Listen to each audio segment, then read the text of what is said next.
बिस्मिल्लाहिर्रहमानिर्रहीम। अस्सलाम वालेकुम नाज़रीन किराम, मैं मरियम शेख। उम्मीद करती हूँ आप सब खैरियत से होंगे। नाज़रीन किराम, कल बजट पेश कर दिया गया है जिसमें तमाम टैक्सेस के हवाले से भी जो है बाकायदा तौर पर स्पीच की गई।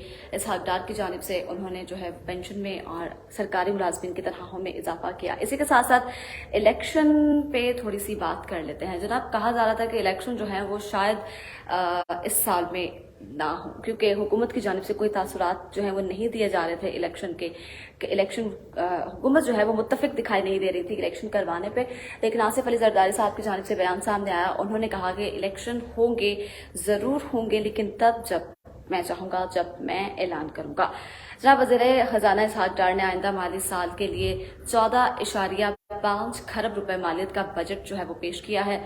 इस साल का बजट जो है वो पेश कर दिया गया है, जिसमें जो है क्या कहा जा रहा था कि बहुत सारे मसाइल, वाकई बहुत सारे मसाइल का सामना करना पड़ा है, क्योंकि IMF के साथ हमारा मुआहदा जो है वो तय नहीं पाया। लेकिन अभी भी स्टाफ लेवल मुआहदा जो है वो तय नहीं पाया। लेकिन वज़ीर आज़म शहबाज शरीफ की जानिब से ये कहा गया है कि हमने उनकी सारी शराइत मान ली हैं, तो अब जो मामलात हैं हमारे वो जल्द ही सॉल्व आउट हो जाएंगे और उनके साथ हमारा जो है एग्रीमेंट है वो भी साइन हो जाएगा। लेकिन ताहाल एग्रीमेंट साइन नहीं हुआ।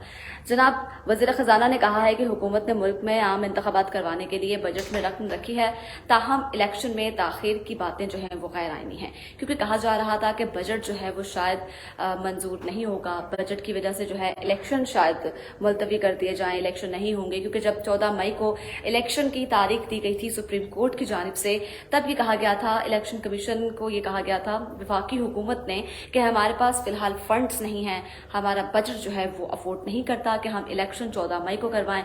21 अरब रुपए जारी करने का कहा गया था, लेकिन वफाक ने जो है वो फंड्स जारी नहीं किए थे, ये कह के कि हमारी जो जेब है वो इजाजत नहीं देती। लेकिन अब ये कहा जा रहा है कि जो इलेक्शन में ताखीर की बातें थी वो गैर आईनी हैं, क्योंकि हम लोगों ने बजट इंतखाबात करवाने के लिए अलग से मुख्तस कर दिया है।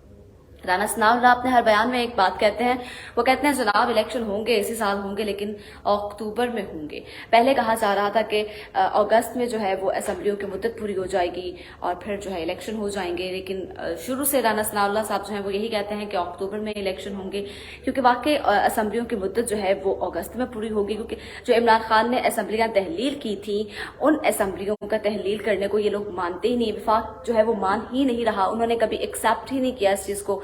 इसलिए असेंबलियां जो है वो अगस्त में तहलील होंगी। उसके बाद केयर टेकर गवर्नमेंट जो है उसका टाइम स्टार्ट होगा 90 रोज का, और 90 रोज के बाद जनाब इलेक्शन करवाए जाएंगे।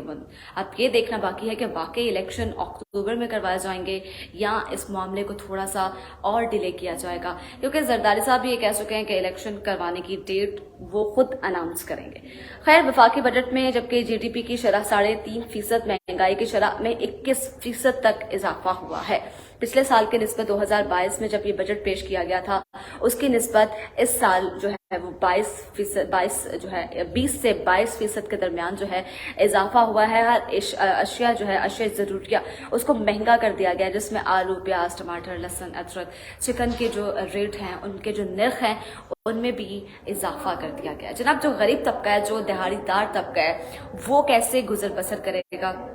हुकूमत का दर्द सर नहीं है वो उस गरीब तबके को ही पता है, या वो उस दिहाड़ीदार मजदूर को पता है कि वो अन्न कैसे करेगा और वो खर्च कैसे करेगा। वो जो है अपने बच्चों का पेट पालेगा, या अपने बच्चों को तालीम दिलवाएगा, या फिर वो घर, जिस घर में वो रहता है, उसका वो किराया अदा करेगा। ये हुकूमत का मसला नहीं है, ये वो उसका मसला है। क्योंकि हुकूमत जो है वो कहती है कि जनाब हम लोग जो हैं जितना रिलीफ दे सकते हैं दे रहे हैं, गरीब आवाम को जितना रिलीफ दिया जाता है दे रहे हैं। लेकिन अगर रिलीफ की बात की जाए तो यहाँ पर एक रत्ती बराबर भी रिलीफ दिखाई नहीं दे रहा, क्योंकि बजट पेश करने से पहले ये कहा गया था कि बजट जो है वो दोस्त ममालिक, अवाम दोस्त जो है वो पेश किया जाएगा, जिसमें गरीब तबके को जो है रिलीफ दिया जाएगा।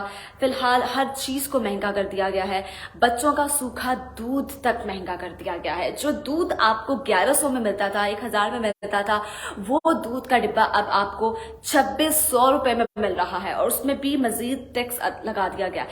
जो पेरेंट्स, जाहिर अब जो बच्चा है उसको तो दूध देना ही देना है, और फिर आजकल आपको पता है कोई भी चीज जो है वो ऑर्गेनिक नहीं है। अगर खुले दूध की बात की जाए तो उसमें भी मिलावट है, और अगर सूखा दूध जो है डॉक्टर जो है रेकमेंड करते हैं, जब बच्चा पैदा होता है तो उसको सूखा दूध रेकमेंड किया जाता है, तो वो तो उसको देना ही देना है। तो वो बेचारा जो है वो 2500 का दूध का डिब्बा खरीदेगा या 2500 के उसके पैम्पर खरीदेगा, उसको नहीं पता। और ये हुकूमत का मसला नहीं है जनाब कि आपका मसला है, ये मेरा मसला है कि हमने इसको कैसे मैनेज करना है। लिहाजा बजट की मैं बात कर रही हूँ तो बजट जो है वो किसी भी किस्म का, किसी भी लिहाज से अवाम दोस्त बजट नहीं है। जो खाने पीने की अशिया है, क्योंकि खाने पीना जाहिर है जब नौकरी करते हैं, हम जीते हैं तो अपने पेट के लिए जीते हैं, जब बाहर निकलते हैं कमाने के लिए तो पेट भरने के लिए निकलते हैं। तो जाहिर है पेट भरने के लिए कुछ ना कुछ तो पकाना पड़ेगा, और पकाने में अगर आप आलू की बात करें, सिर्फ आलू ही बनाएं तो उसमें भी 7% इजाफा जो है वो कर दिया गया। कितनी मजे की बात है। ईद उल अजहा जो के करीब है, सर पर है, और दूसरे ममालिक में रिलीफ दिया जाता है, जैसे रमजान मुबारक में दूसरे ममालिक में रिलीफ दिया जाता है, by one get one free की ऑफर दी जाती है। इसी तरह से ईद उल अजहा में भी जो है वो खाने पीने की अशिया पर रिलीफ दिया जाता है। लेकिन पाकिस्तान जो मुल्क है वो वाहिद मुल्क है जिसमें रिलीफ नहीं दिया जाता, बल्कि बर्डन डाल दिया जाता है। टमाटर जो है वो महंगे कर दिए गए हैं, लहसुन अदरक जो है वो महंगा कर दिया गया, ताकि जो लोग हैं वो कुछ भी ना खरीद सके। और कहा जा रहा है कि जी हमने जो है वो अवाम दोस्त बजट पेश किया। मुझे तो इसमें कुछ भी कोई अवाम दोस्त वाली बात नजर नहीं आ रही। उम्मीद करती हूँ आपको वीडियो पसंद आई होगी। अगली वीडियो तक के लिए अपनी मेजबान मरियम शेख को दीजिए इजाजत। अल्लाह निगहबान।